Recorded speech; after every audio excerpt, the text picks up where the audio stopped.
Welcome to Blue Grit Radio, the podcast that explores making better cops for a better community. I'm your host, Eric Tung. I've been an active police officer since 2007. We will dive into the aspects of police culture, health and wellness, leadership, and mindset. You'll hear from experts not only from policing, but all industries as they relate to being our best with purpose, passion, and positivity. Join me as we share stories, lessons, and advice so we can all be better for ourselves, our teams, our families, and our communities. All right, ladies and gentlemen, welcome back to another episode of Blue Grit Radio. This is your host, Eric, and today I'm joined by a local colleague, a local peer, someone that I certainly look to and look up to as far as something that we're trying to build in our own agencies, in the region, and then policing as a whole. And so it's with great honor I bring to you today Sergeant James Brack from neighboring or nearby Bellevue PD. How you doing, man? Good. Thanks a lot for having me on your podcast, Eric. I appreciate it, and all the other work and collaboration and information sharing that we've done over the years, and I know we'll continue to do as we keep moving the needle on supporting our people. Yeah, for sure. And we're going to dive into it in time, but you've built a fantastic model, I will say, for police wellness or how an agency can approach it. You know, there's multi-dimensional approach. You have a very active role that I'm sure we'll get into that too, and how your role evolved. And so I think it's a great example for people to look at, not just for the on paper things you do, right? What makes up the Bellevue Police wellness program or programs or division, but really how you've gone about showing need, proving value to the officers, proving value to the bosses. It's all a work in progress. And so I've been able to see kind of from the periphery, you know, you continuing to build this as you're right. Like I continued to, you know, pick your brain through the years. So I think this is such a great value to be able to have this conversation where so many people can listen to this, share it, and reference it for their own beneficial takeaways for themselves, for their teams, for their agency. For sure. I'm looking forward to getting into it and seeing what I can share with everybody. So James, I know a little bit, but if you could share with the audience a little bit about your background before police work and then what brought you into police. Sure. So I grew up in the Seattle area, went to high school here, spent my 20s coaching high school and select baseball, and then kind of got in my mid-20s and didn't really know what I wanted to do with my life per se, and picked up and moved to San Jose, California to do graduate work at San Jose State University in a human performance or sports psychology master's program, which is run out of their Kinesiology department. I moved down there specifically to advance my coaching career as well. Did a year of graduate school, coached a local high school team down there, and then was fortunate to get a full-time assistant position with the San Jose State baseball program. And so I kind of hit the pause button on my graduate studies at the time, did a series of ride-alongs down there with some people I had met, and then as I decided to move from coaching into law enforcement, moved back up here, applied at a few places, and got hired at the Bellevue Police Department. I'd been there since 2008, so just past 15 years. So I came into, fast forward 15 years, here I am. A couple years ago in 2019, I was doing recruiting at the time, and I was also our peer support team coordinator. And that's kind of when, from my perspective, the law enforcement wellness movement started to make its rounds or get on people's radar. So I was asked to kind of research what that is, which I did with one of our detectives who came from an agency in the New England area that also had a really good wellness program. We did a lot of research. There's a lot of good free information out there to get started, developed a concept for our agency, realized we were going to focus on 4 dimensions of health and wellness. So mental health, physical health, social health, and financial health. And they all have various subcategories that you could drill down in. And so that seemed to be the universal themes of what people were benefiting from in the wellness space.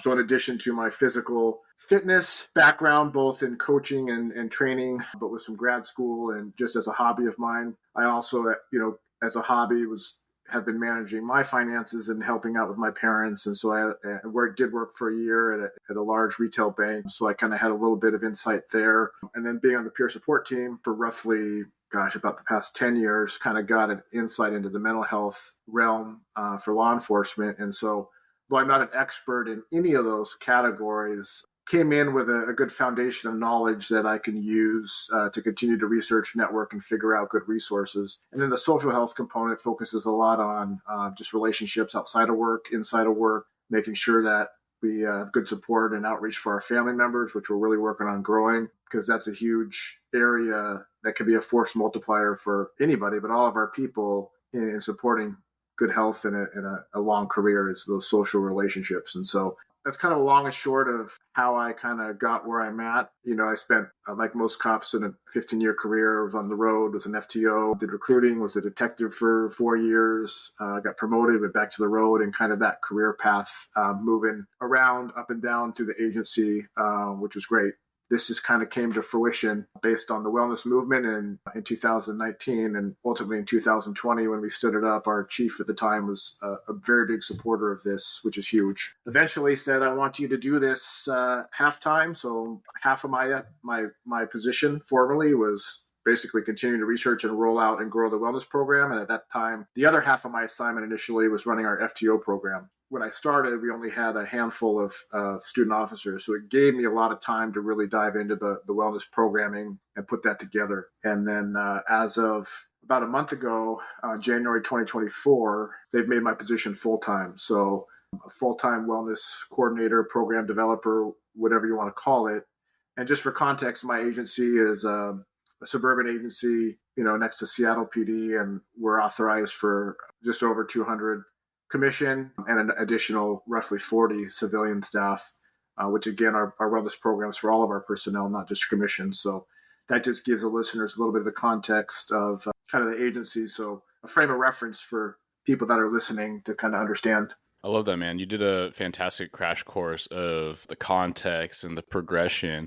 And so to go back when you're tapped, so kudos to your administration for saying, hey, James, start building this wellness thing, whatever that means. And you're right, there are a lot of great resources out there, but in some ways, when you're getting started, it could be overwhelming. And in a good way, there's so much information now, from my purview, a lot more readily accessible than, when you got started. But, did you lean towards like PERF or IACP, or were there ones that stick out to you that were most foundational in getting started? Because I do think that luckily the movement is such that more and more agencies are recognizing a need to get started somewhere. Yeah, so, I initially just did a Google search for law enforcement wellness and was flooded with stuff from IACP, National FOP started their programming around that time. The Bureau of Justice Administration and the COPS office had a ton of publications that are all open source. I also had the great opportunity to go to the National FOP Wellness Summit for 3 years in a row, and then the ICP Wellness Conference for 3 years in a row. And so the benefit of those is you just kind of get marinated in everything wellness, and you get to network with other agencies that have programs that are farther down the line than yours. You get to talk to people that are just starting out. There's a bunch of information on different resource options. And so it's just a great way to really, I was overwhelmed with all the information that was out there.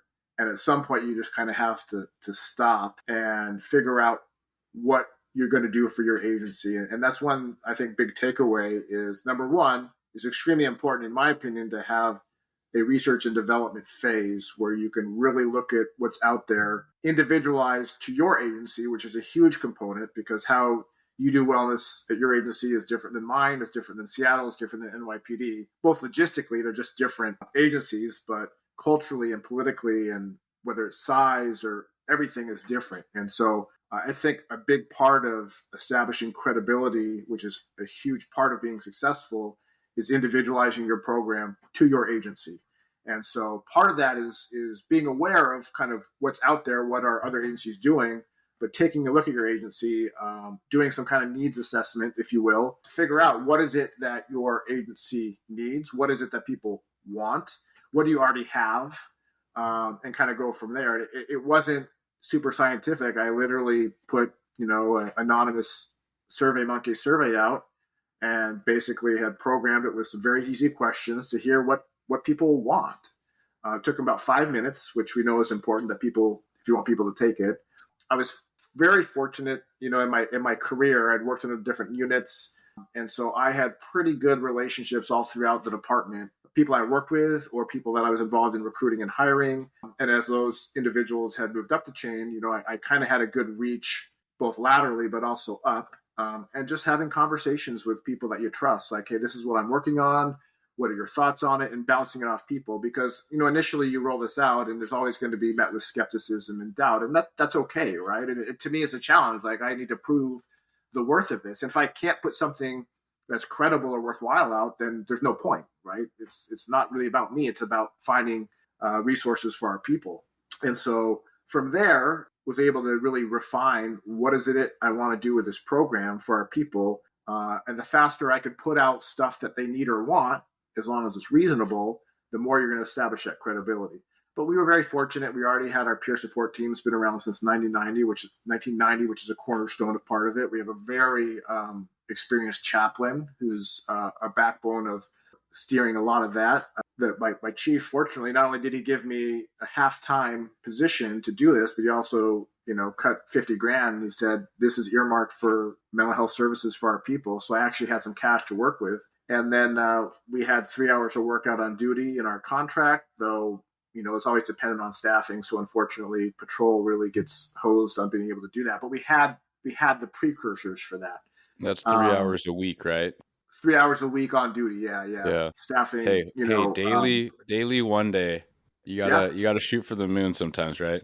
Yeah, 100%. Speaking of that specifically, and we can circle back, but because of staffing and call volume, I'm working on carving that out into like 20 minutes a day at the end of your shift, paired with some decompression programming, whether it's exercise at the right intensity and volume, or breath work, or things of that nature to make it more accessible to people. I mean, it's great if you can get 2 90-minute workouts a week, or 3 60-minute workouts, but it's just not feasible for some of the people in our department. So let's work within what we have, and then prove the concept. And then maybe at that point, if we see this happening, we can carve out an extra 10 minutes and maybe bump that 3 hours to 4 hours or something like that. That's just part of proving the concept, seeing the value, if it is proven, and then growing something that is effective. And maybe it won't be effective. I don't know. Maybe people won't utilize that. Maybe they'd rather spend the extra 20 minutes shagging calls on the road. I have no idea.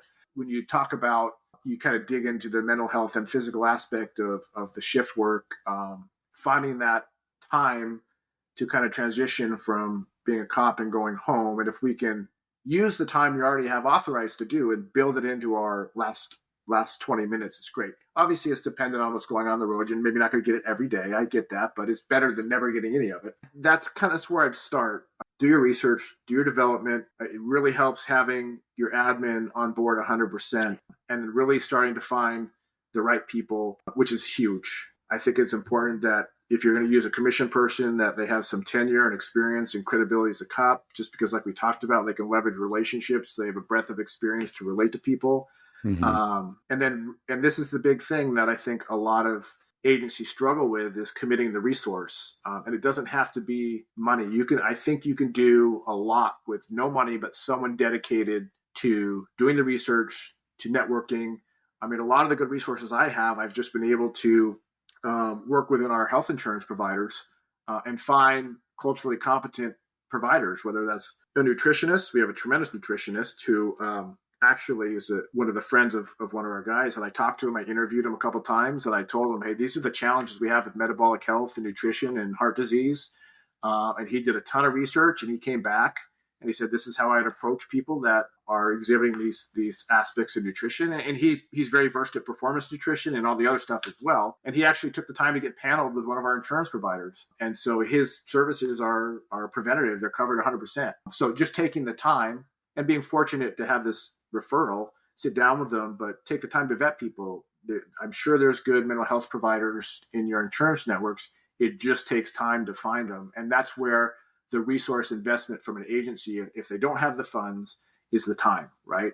And it's huge that an agency will choose to invest the time of somebody to prioritize this. A lot of times, if I've talked to other agencies and they're like, this is a collateral duty, they're doing the wellness programming, and we all know with collateral duties, most of us have 5 or 6 or 7, and then it's hard to do a really good job at any of those, to be honest with you. And this is something, because there's so much unknown about it, and potentially a lot of barriers in agencies. I don't think you can afford to do it other than all in, whatever that means for your agency. And maybe all in is half of an FTE, right?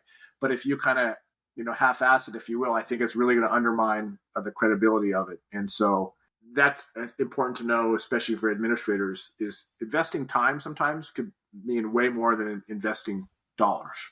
Right? Yeah, absolutely. And sometimes time is money, right? Especially you're tied to a wage and you have overtime. So that can be a hack. Sometimes there is quite an allowance of budget, especially with, hey, staffing levels are low and overtime is being spent. But at the same time, even if agencies are starting to catch up, like those people aren't going to be serviceable for a long time. So hopefully it's increasingly obvious that if you have an overburdened workforce and fewer people doing the job, then we need to really invest in those people, right? Taking care of the resource we have so they don't redline. And that could be in all the ways, right? Like you highlighted the physical, actual blood work. You highlighted exercise, decompression. So I love all of what you're putting out, but I do want to rewind back to a couple things. And one is that context matters, right? So like every agency's culture is going to be different.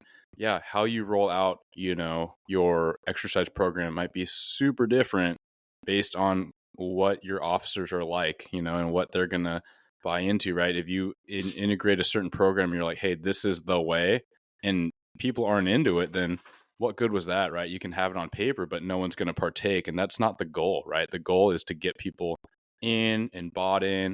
And a lot of that, man, you're talking about having the right person, and you talked about how you had the ability to work with a lot of different units.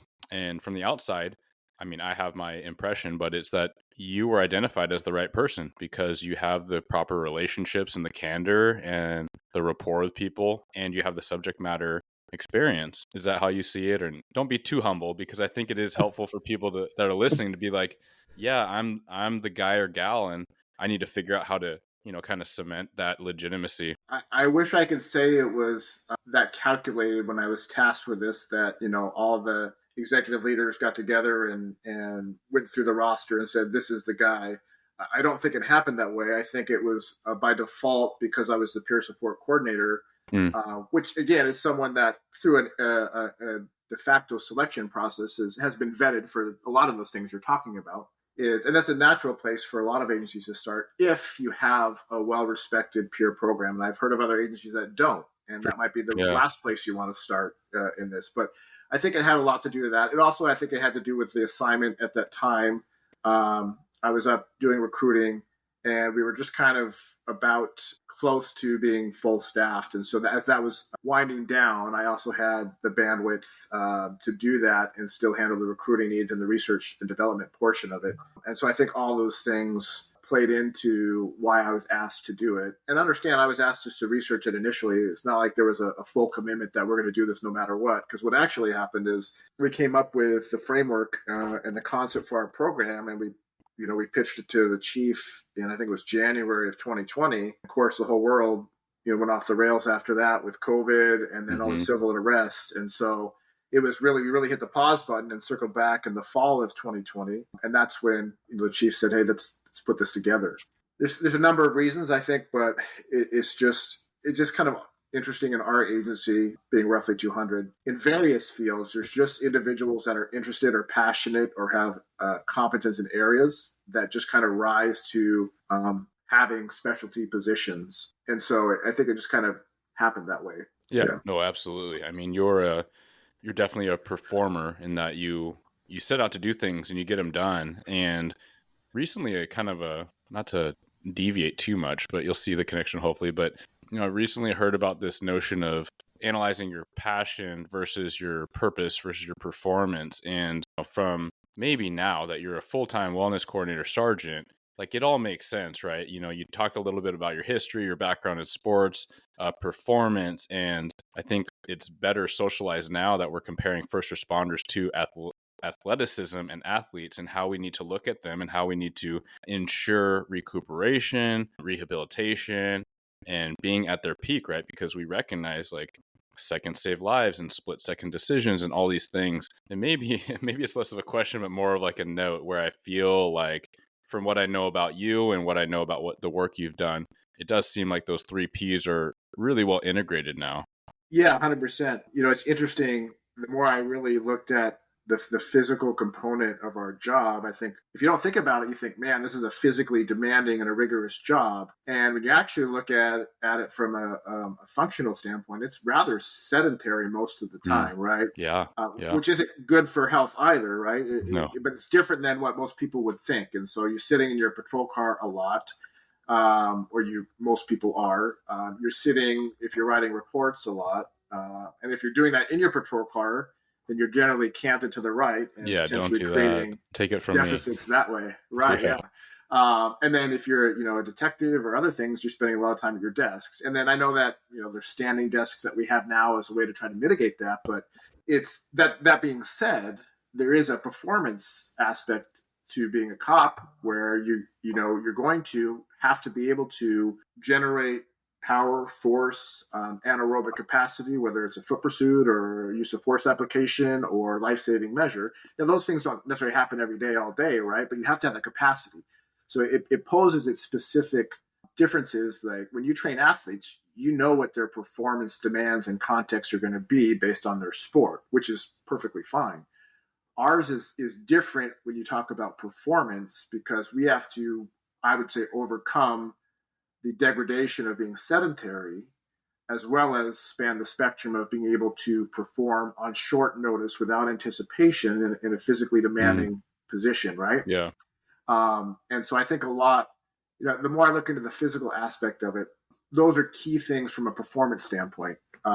Is being able to perform, but also offsetting and mitigating the sedentary nature of what we do, and being able to offset and mitigate, especially on patrol, you're walking around with 30 to 40 pounds of gear all day long. And over time, that can, cause some wear and tear on your body as well.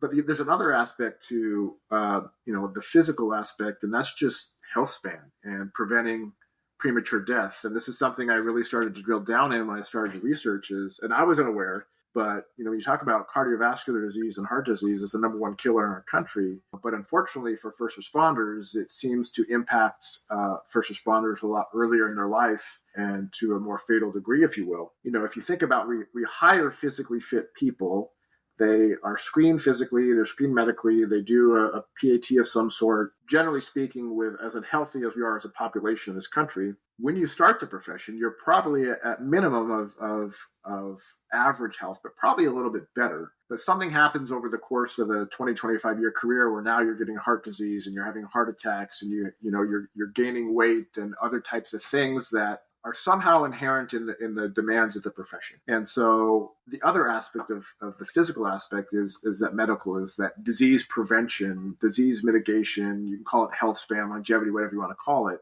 And the nice thing about exercise, if you want to call it exercise or fitness, is it does both, right? It doesn't matter to me if your priority is, you're at high risk for diabetes and heart disease based on your family history, and you really want to lean into exercise and fitness that's appropriate for you to work on that, great. You're still going to have a performance advantage for doing that.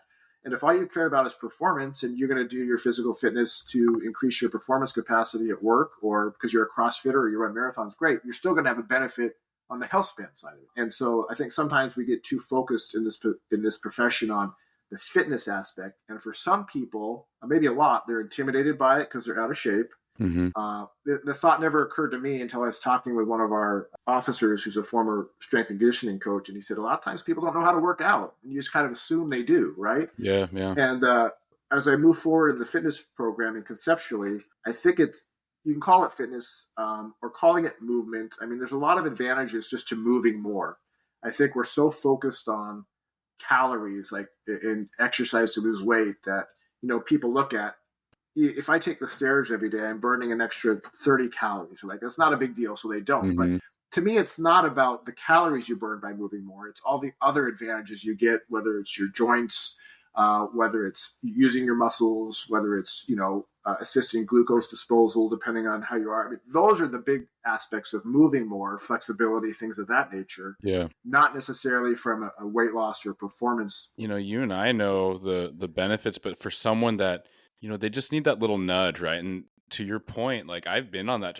I don't like working on something like a treadmill, where you're huffing and puffing, you're starting to sweat, and you look down and it's like 21 calories. You gotta be kidding me, right? Yeah. But it's not Yeah. just that. You're not living in a vacuum.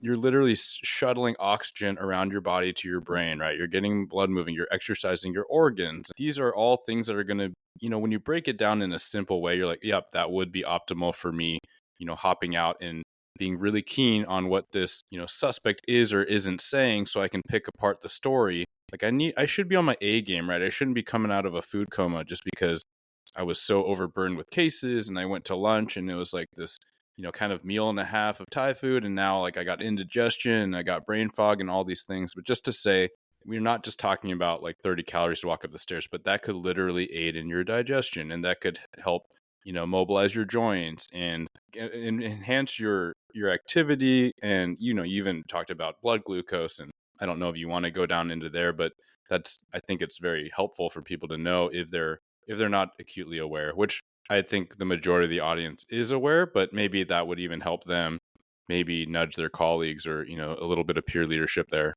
Yeah, that's something, I'll talk about from a metabolic health standpoint, which is deeply related to your body's ability to manage blood glucose. And so, I first, when I was looking at the medical aspect of things, ended up getting tied in with a health clinic in Reno that works with the Reno Police Department. And they have some blood testing that's basically very proactive in trying to evaluate cardiovascular disease and such. And I remember talking to the doctor, he kept talking about, type 2 diabetes prevention. And I was thinking to myself, I was like, no one cares about that because in my experience, it's not relevant to me. And if people are type 2 diabetic, at work, I've never heard anybody talk to me about it or talk about it casually, like, hey, I'm type 2 diabetic. And, I don't see people shooting up insulin or anything like that. And so I thought, hey, doc, you're with cops, you're approaching it from the wrong perspective. That's really focused on heart disease because unfortunately I've had some of my coworkers pass away from heart attacks, at earlier ages than you expect. And so that hit home to me by a lot of people. But the more I learned about it, the more I learned about this concept of metabolic health, which is basically your body's ability to use the food that you eat, or that's one part of it, optimally, right? For a lot of people, because of either they're sedentary and or they're eating a lot of sugar, including not just refined sugar, but carbohydrates in general that gets broken down to sugar, over the course of 20 years, they may develop some type of blood glucose issues, i.e. type 2 diabetes. And because type 2 diabetes is kind of a chronic and progressive disease,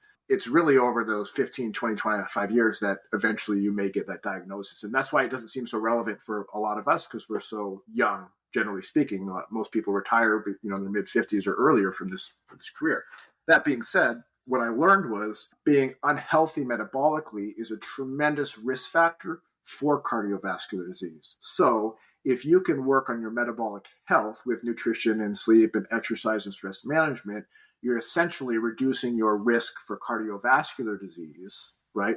Because you're metabolically healthy. It's a significant risk factor. If you get type 2 diabetes, you're like, I don't know, it's like 5 times likely you're going to get a heart attack or something extreme. It's worse than smoking, right? Mm-hmm. And so understanding that is really why, and there's good biomarkers that you can evaluate with blood testing to see where you are now, but kind of where you're trending and be somewhat proactive or predictive about absent a lifestyle change where you're headed with your metabolic health. That is where the money is. If you can work on your metabolic health, you're essentially reducing your cardiovascular disease way ahead of time. And so that's kind of how that program works. And I think there's a lot of validity to that as an approach. Now, there's other risk factors for heart disease as well, but this is a kind of a force multiplier, if you will. If you could be metabolically healthy, then you're really doing, especially in this profession, a lot to mitigate the risks that we have. Right. Yeah. That's the reference to the blood sugar because that is one of the common precursors to metabolic unhealth or type 2 diabetes. Is your body becomes unable to properly manage blood glucose. I guess that's how we got on that conversation. Right. Yeah, absolutely. And yeah, as you're talking, it made me think about the value of a more varied approach, right? Maybe an adaptive model, depending on the officer, depending on the culture. But even when earlier in the conversation, you're talking about, hey, maybe we can do 20 minutes, at the end of shift. There's extreme value there, right? Because let's say you have 20, 40 minutes and you're able to allot people a certain time of the day. And maybe if you're a low person, you don't get the beginning of the day, you don't get the end of the day, you're right in smack dab in the middle, and you don't love to work out in the middle of the day because you don't want to get sweaty. Cool. Even if you're doing 20 to 40 minutes of like low intensity, like literally don't get out of breath, don't work up a sweat, or honestly, and I've said this, like if all my people wanted to take 10, 15 minutes and turn off their radios with the buddy system or turn it down and just close their eyes, and I know that that's going to, raise some eyebrows, but no, just the fact that you can just chill for a moment, even if you want to just be alone with your thoughts or a breathing app or something, I know in my heart that that's going to make you a better, healthier, optimal officer, right? It's going to help you show up better at work. It's going to help you de-escalate yourself, because it's this chronic stress, and it's not just a desk job. It's not just a dangerous job.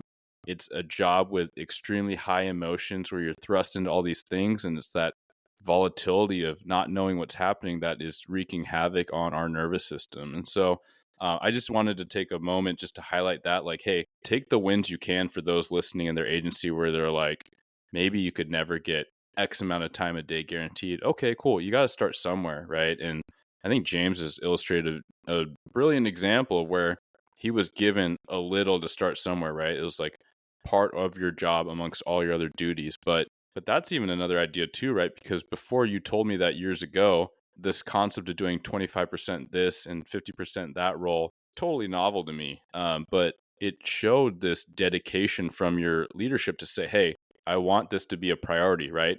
You kind of paid a nod to this, right? If you have 5 or 7 hats, like I'm a commander right now and I'm trying to run wellness, but when I see people like you and Angel, who's going to come on the podcast as well, is, when you have a full-time effort, you can put in full-time effort, right? But being patrol, I'm reactive to things. And so I have a list of wellness things I want to work on. Unless I was actually true to, hey, like I have a quarter of my time where I carve out a day of the week or something like that, it just, it keeps going to the back burner because we work in emergency services and things that pop up are, pretty significant at times. 100%. And that's why I like to think of it as, you think about resources, whether it's time or money or equipment, what have you. It's an investment, right? And I'm not an administrator. I'm not, a chief. So I don't know their perspective on resource allocation and investment. I know resources are thin. That being said, if you think about the inherent nature of an investment, it either appreciates, you get returns on the investment, or it depreciates and you have a loss, right? So the value of, in this case, investing time or having someone with protected time to do this is the return on that investment. And so now our program has been up and running for 3 years, and I have walking testimonials about how people have come to me or they use the resources in the program, or maybe it's a work incident that we respond to and provide support to, or what have you, that has completely kept them in the game. It's helped in their personal life keep families together.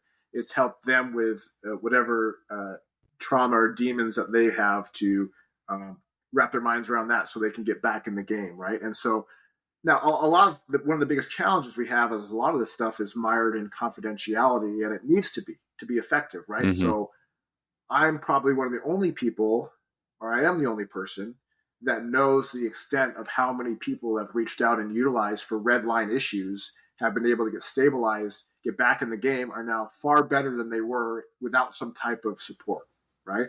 At some point, maybe those individuals, if needed, would share their stories, whether it's to AB and to proof concept or to other people to encourage them to get assistance. But, you think about it, if you understand the nature of cumulative stress and trauma, then a lot of times it's not the 3 or 4 year cop who's really wrestling with the impact of this job, at least not the chronic impact, right? Now, there may be in some acute incidents or calls that they need some support. I understand that. Mm-hmm. But what I'm seeing is it's that 15 to 20 year cop who's reaching out and basically says, hey, I need help, right?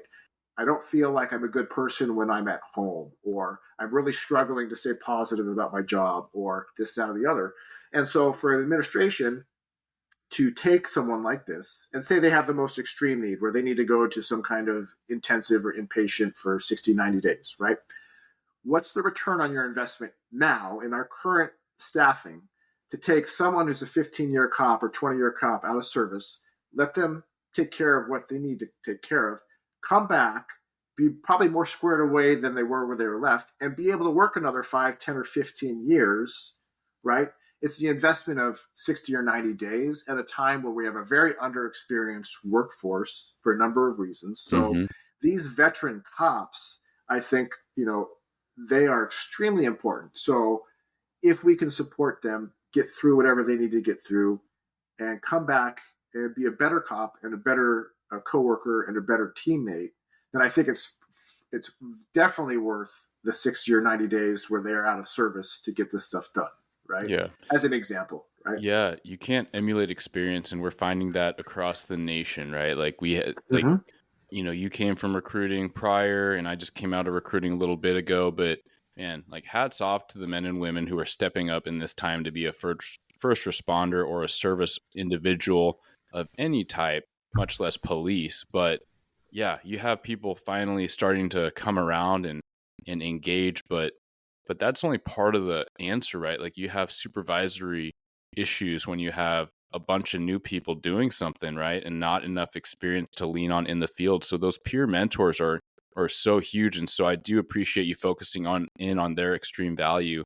They are the ones that are in that critical point, right? They have so much cumulative stress, and maybe it's a few critical incidents, maybe it's some home complications, it's the wear and tear of their body or physiology, like based on shift work and nights and all these things.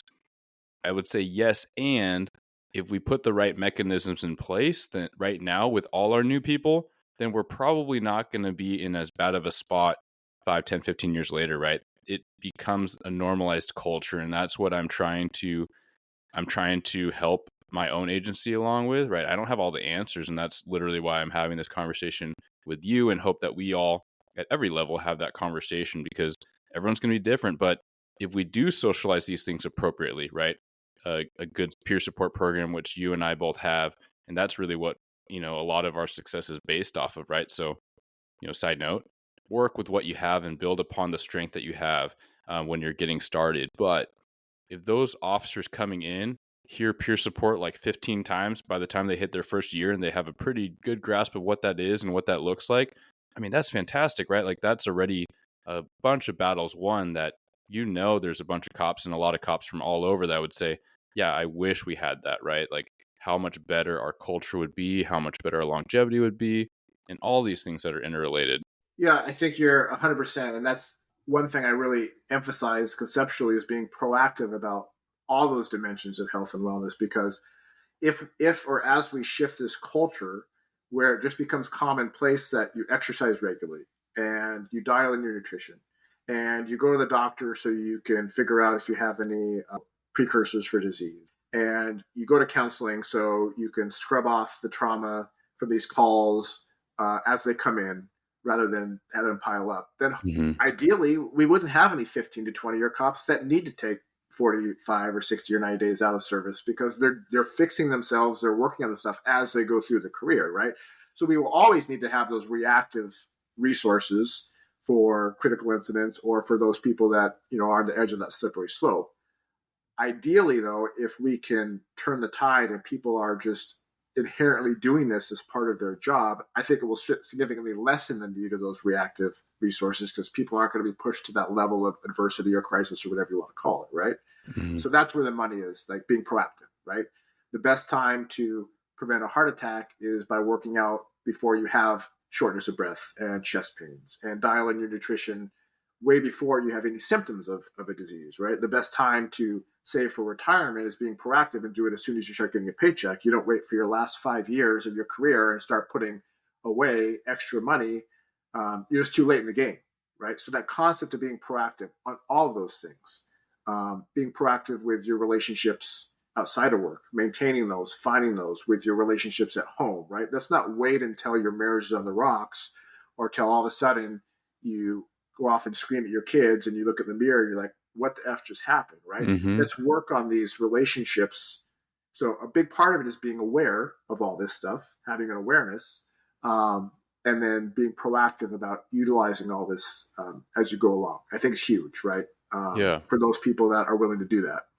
absolutely. I love the examples you gave, right? Because those are human moments, right? Like snapping at our spouse or partner, snapping at our kids. Like all of my non-cop friends, they do that, right? But just to recognize that we have the landscape and the environment where stress is compounded, that it's going to be very likely that we may do that more, maybe more frequently, especially we don't have these things in order. So I can say for myself, and I've admitted in certain ways where I don't want people to have this sense that I always had it together, because I didn't.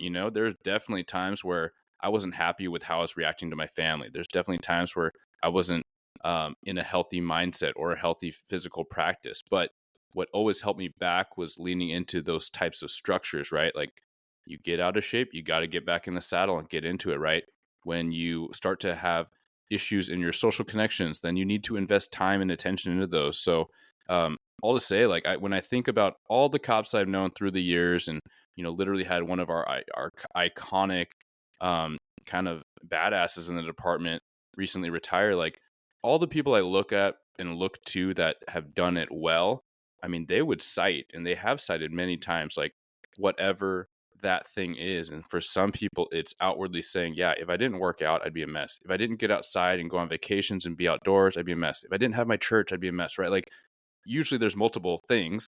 But yeah, I think that if you ask around or you acknowledge those you look up to and how they're doing life, not just the job, but life, it's that they lean into those practices. And when they find themselves drifting away, they have to reinvest and focus and be intentional to get back in. Yeah, it's interesting you mentioned that because at work, talking about some of the stuff, especially mental health, is whether it's been taboo or stigma or whatever. But as the program has unfolded, it's really that the most tenured people, they know how important this stuff is because they've lived it, Mm-hmm. right? And that if they're still here, they found their own way to navigate and cope with it. Maybe it's not the most optimal coping mechanism, but they're still here, right? But they've also seen their buddies crash and burn along the Mm-hmm. way because those individuals did not find a healthy way to cope with it, whether they're drinking too much, whether they're having affairs, risk-taking behavior, what have you, right? They get jammed up on a DUI, you get wrapped up in a DV, now you're in an internal, and unfortunately you're fired or terminated or whatever. You'd think going into this that the old timers would be the most resistant, and they may not engage in the services, but they see the value of it, right? Yeah.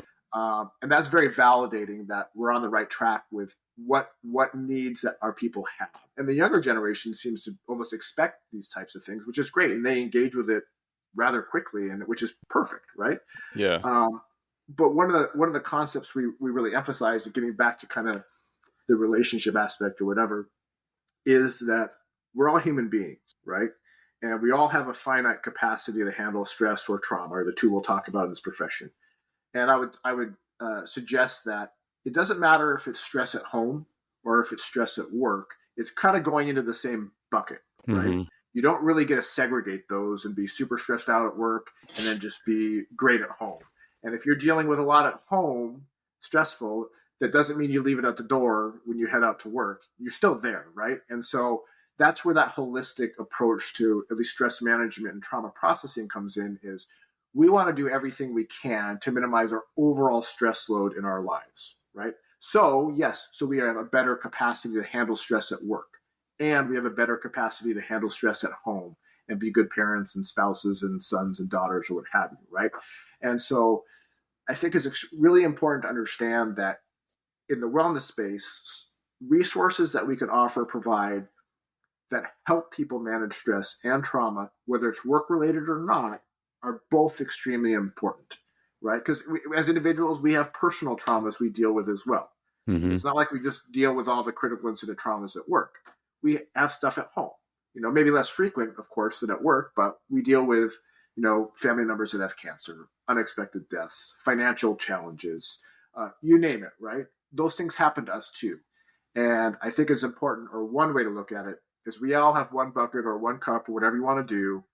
And if we're constantly close to that being full, it doesn't take much at home or at work to spill that over, right? And when that spills over at work, it's not good, right? You make bad decisions, whether it's a customer service, use of force decisions, how you speak to your coworkers, and it does not good at home because now you're a jerk, right? So whether it's sleep hygiene, physical fitness or movement, whatever you want to call it, nutrition, counseling, breath work, anything that can help kind of bail this stress out of this bucket as it comes in, I think is a win, right? Yeah. So we can walk around having a good capacity, not all the time, but as much as we can, we have a good capacity to handle whatever stress comes our way. I think that's ultimately one way to look at what we're trying to do here. Yeah, and the word resilience goes around a lot. I like it. I like the concept. But yeah, these things all feed into your resilience, right?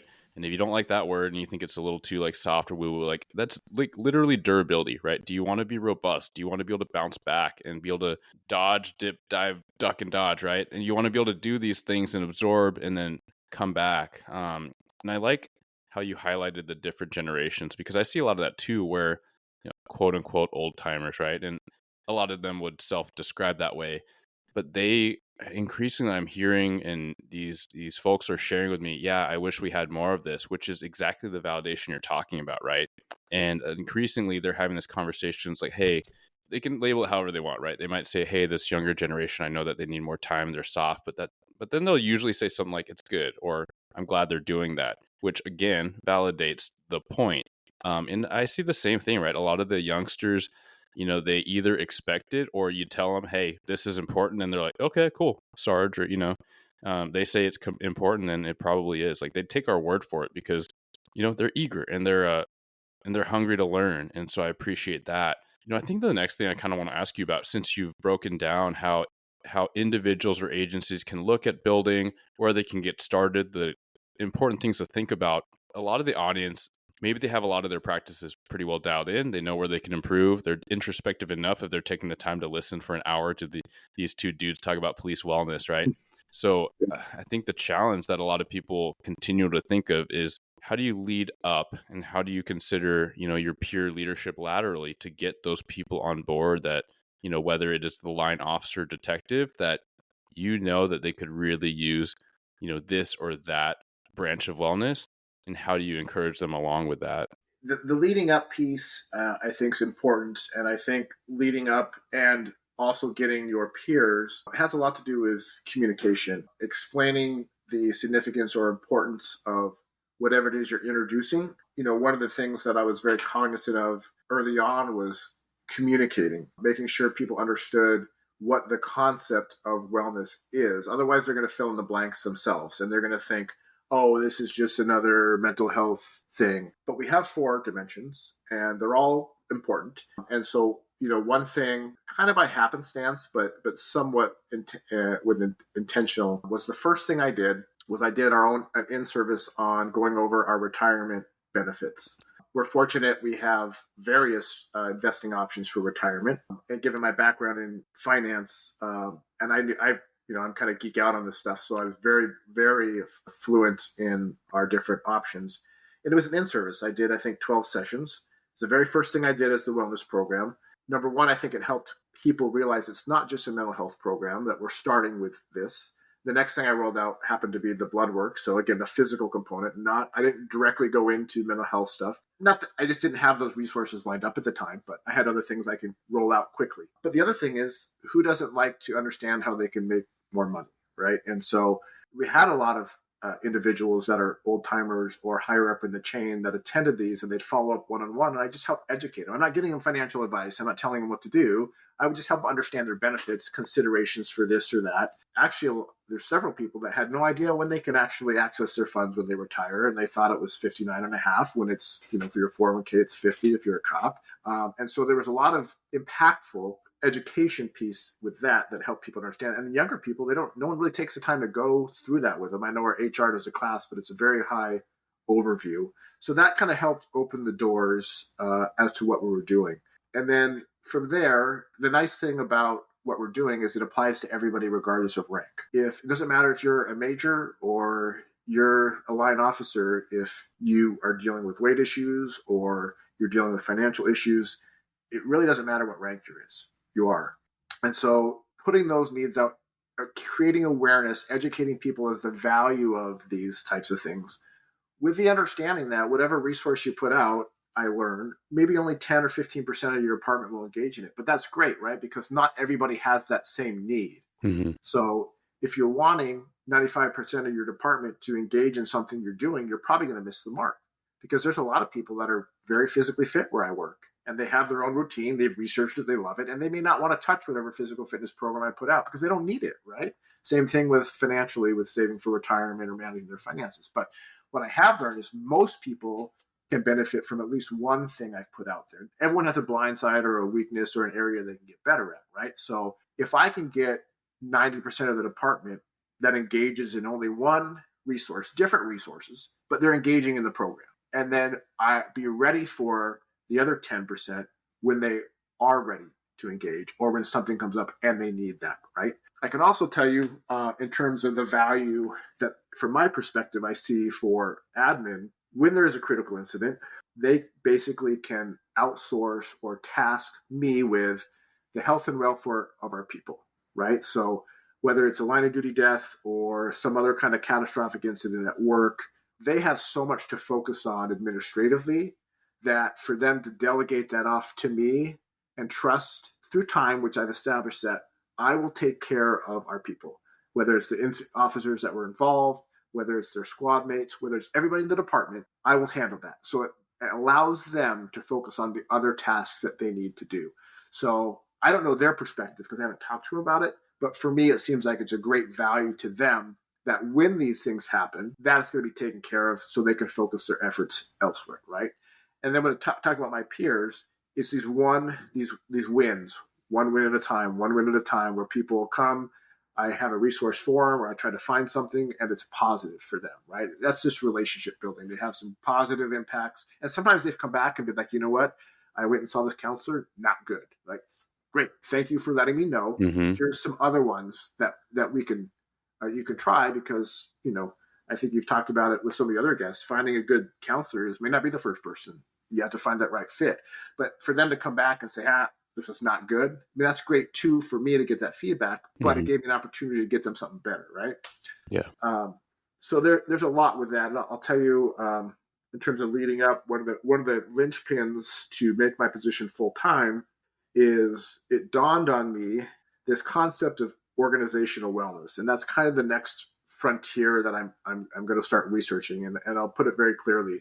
As I've gone to these conferences, as I've heard a lot of SMEs talk about law enforcement, they kind of break it down into, there's two categories of stressors. There's operational stress, which happens on the road, and there's organizational stress, which happens within the walls, right? Mm-hmm. And they have scientific studies and people have done research, and it seems like it's a resounding majority of officers feel the organizational stress is by far the greatest concern for them.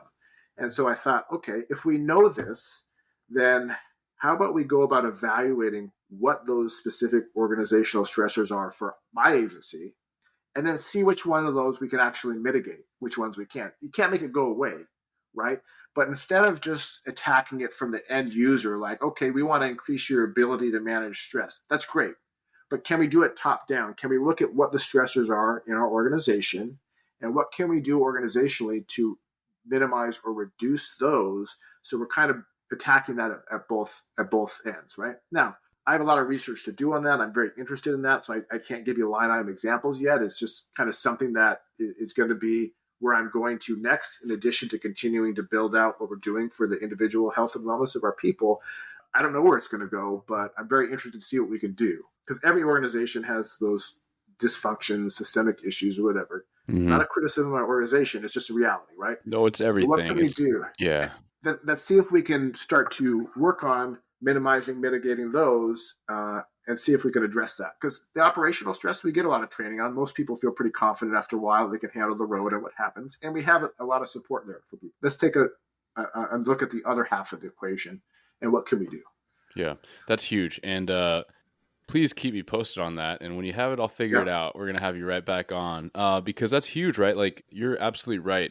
The job is the job, and policing is different and similar, but like, policing's policing in a lot of ways, right? But you can look across, let's say, small rural agency versus small rural agency somewhere else, and whether people stay or whether people run, it says a lot, right? And that comes down to, as you say, organizational stress and health, and that is leadership 101, right?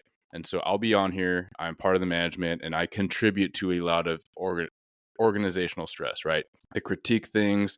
I have to document things.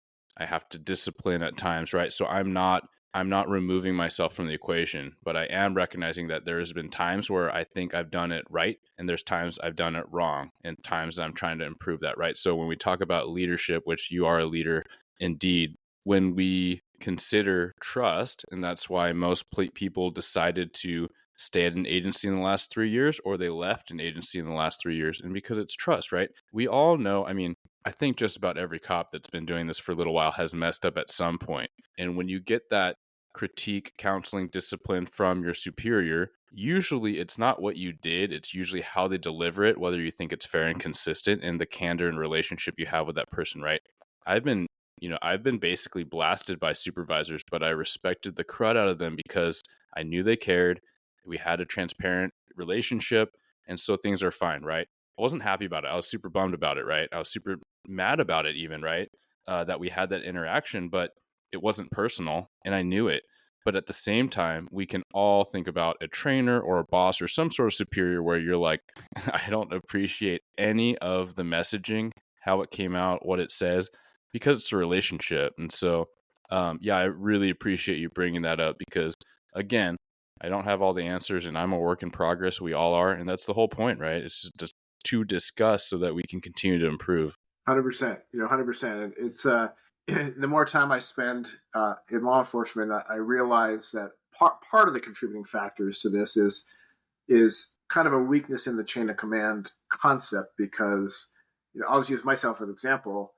I haven't been a line level patrol cop for over 10 years, right? Mm-hmm. So I have a perspective of what it's like to be a patrol cop, but I really don't have a perspective or as good of a perspective of what it's like to be a patrol cop as the patrol cops do right now, right? And I've just been too much time away from that position, right? I was an economic crimes detective. I haven't been an economic crimes detective for 5 years, right? So though I have a perspective of being a detective, I don't have that current perspective right now. And when you're in a position of leadership and you're making decisions that impact the right now, if you're not aware you're using an obsolete perspective, then you're probably going to miss the mark, right? So at least having that awareness and ideally having the good communication up and down and those relationships, I think is extremely important. So you could be informed on a current perspective on whatever you're making. And I think that goes both ways too, because administrators have their own perspective that line people don't. It's just part of it. And it's been kind of a revelation for me to understand that of, okay, yes, I have a frame of reference. I have a perspective of what it was like for me X amount of years ago, but it's different now. So if I really want to make the best decision or understand the downstream impact of my decision, I need to be informed by those people who are doing it right now, right? Just like if I'm confused by why admin made a specific decision, it might be incumbent on me to figure out what their perspective is to better understand it. And I think a lot of times we may understand a decision and disagree with it, right? But as long as we understand it, a lot of times I think it can minimize some of the tension that it can cause. But if we don't understand it and we disagree with it, that's where all sorts of issues can arise, right? Yeah. So that comes back to, like you said, leadership, good communication, good relationships, being able to understand the decision, even if you disagree with it, and move on. Yeah, and that's huge. And I love what you said. I fully agree, right? It's not about agreement sometimes, but it's about alignment. Like you need to be aligned to be on the same team. How you go about it might be different, right? You might go this way or that way, but the end goal needs to be the same. And so your prerogatives should be the same too. Yeah, I think you really highlighted what I like to say, or how I like to say it, is that I tell my sergeants, like, I don't know better than them. I just know different. Like, some of them have had more time on than me. My job is by design supposed to be different, right? It's supposed to add a different perspective. Again, not a better perspective, but my job, as I see it, is to combine the perspectives alongside the perspective that comes from direction from above, because my boss, my AC, the DC, and the chief all have a different perspective, and they're supposed to, right? So being in the middle of those two things, and then also minding officers, which a lot of that is informed by my sergeants, right? I have to trust that. Trust is the only way to make it work. And when you see issues is where one person doesn't trust the other, right? Like maybe, you'd think about medieval times, right? Like the king's advisors. If the king's advisors aren't telling them exactly what he needs to hear, even if it's not good news, like we're gonna have issues, right? There's gonna be a riot down there, which we can understand. I think it comes down so much to introspection, right? So we can be aware of what we're not aware of, and we can work actively at that. And then EQ, right? So again, relationships. Who would have thought that it has so much to do with relationships? But when we look at policing, like the longer I'm in it, man, I keep saying like this is the people business, and I didn't feel like I was particularly strong with people, in my young adulthood coming into this job. But man, that's where the best cops and the best leaders emerge, is when you really understand and you're empathetic and you really give a damn. 100%. And that's where I think informal mentorship, it could be formal, but informal mentorship, I think, is extremely important. As we mentioned earlier, we're kind of getting younger and younger in this profession as some of the senior people retire or move on. I think one of the great losses is going to be minimizing that informal mentorship of senior experienced people of any rank, really, having the time and the bandwidth to be able to mentor the plethora of younger officers that are coming in, right? Yeah. And that's something that I think we've had in our profession. Again, informally. I know there's formal mentorship programs, and that's one thing. Those have a place, but it's that informal mentorship. But I've seen that at my agencies. Of course, I was mentored, whether it's some of my FTOs or some of the senior officers when I got on the road. Tremendously important for my development, and they're still part of the relationships I have today.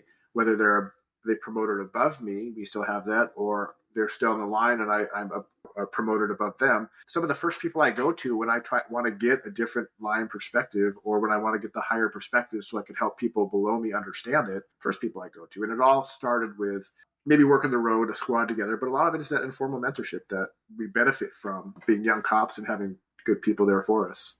Yeah, that's a huge thing. And I love that as we wrap this up, you talk about mentorship, and it's really that matters, right? It's that direct involvement and that direct engagement and passing on that care, passing on that experience. I mean, that's what it's all about. That's what's going to see us through these rocky times of, inexperience, right? But like, I think we can make up, and I have to believe we can make up for it by just showing due regard and care, which is what wellness is about. I'm reminded of a recent conversation from Michael Gervais. He's a sports psychologist. I don't know if you're familiar. Worked with Pete Carroll and the Seahawks, but he has a Finding Mastery podcast. He's actually on someone else's podcast, and he was talking about performance versus purpose. And this is something I've literally been marinating on for the last day. But performance-oriented people, which is most people and certainly most cops, when they're presented with something like public speaking, they're going to get super nervous, right? Because they want to make sure that they're saying things the best way, the right way. They're not sounding stupid.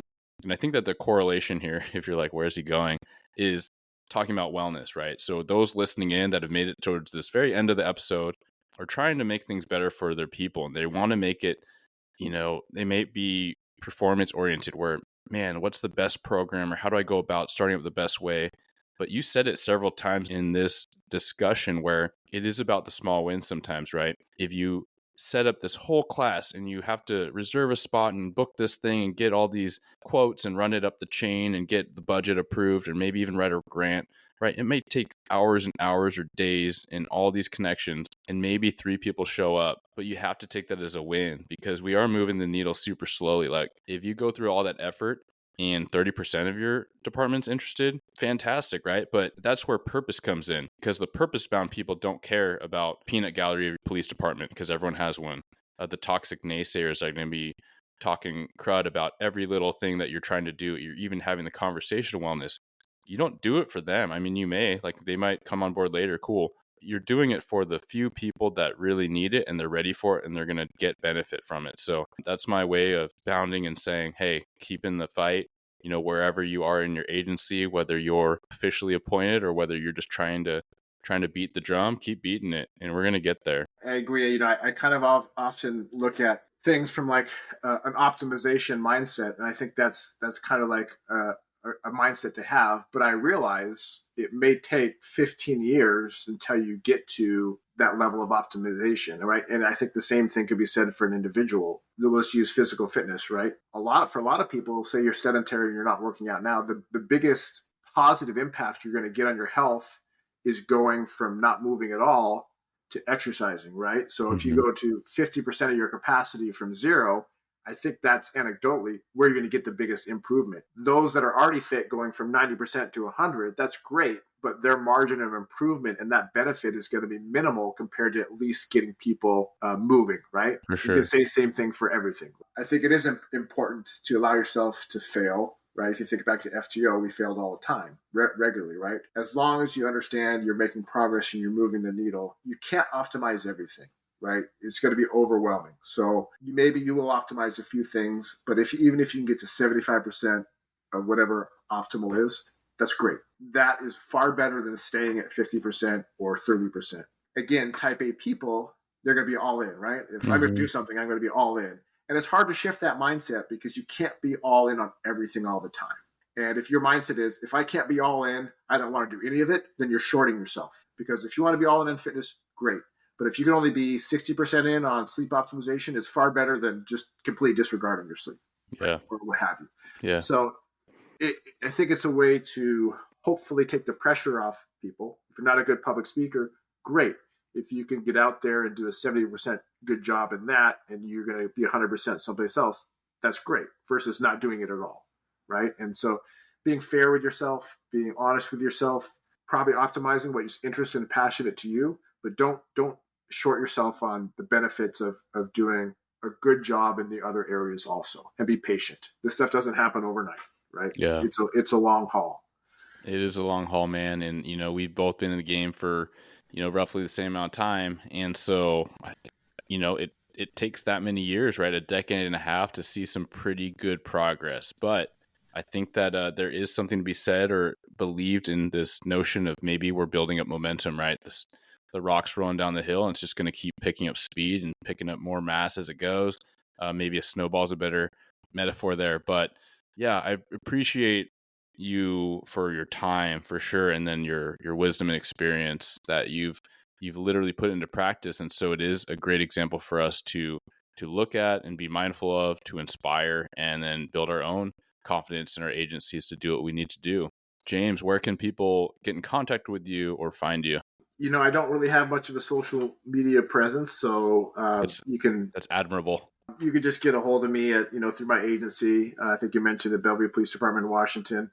Google it. Feel free to ping me, get a hold of me. There's been several dozen of people I've met over the years that are in the space that'll shoot me an email. I'll give them what I have. More than happy to help out.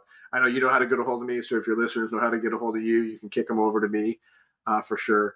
Absolutely. Definitely appreciate the opportunity. I appreciate all the kind words, but I also have to say that I'm very fortunate to have so much support by my agency and my peers. So though I've been, put in charge of this, nothing could have happened without, the buy-in and the participation and support from everybody in my agency. So at the end of the day, it is a group effort on all this, and I'm happy to orchestrate that, but I've had a lot of support along the way. I do appreciate that, but I do have to pass a lot of the admiration and acknowledgement to a lot of other people that have helped along the way too, and continue to do that. So yeah, which is only another testament to your true humility and leadership, crediting the team. And so I say that only half in jest, like legit, man, you're doing good stuff and you should be proud, and certainly proud of your team, because yeah, for those listening, when I say keep beating the drum, yeah, you got to make sure people, someone's going to come along with the beat, right? And they're, maybe going to the right tempo, or, however you want to expand on that allegory. So yeah, thanks again, man. So much appreciate your time. Yeah, I appreciate it. I appreciate this podcast. I've had a chance to listen to a few of them here or there, and I'll continue to be a listener as well. So a lot of good content on here. Yeah, man. Well, thank you. Thank you for tuning into another episode of Blue Grit Radio. As always, support this community by subscribing, giving us a 5-star review, and following, liking, and sharing posts on Blue Grit Wellness on Instagram. You can reach me there or email me at bluegritwellness@gmail.com. Be well and stay gritty.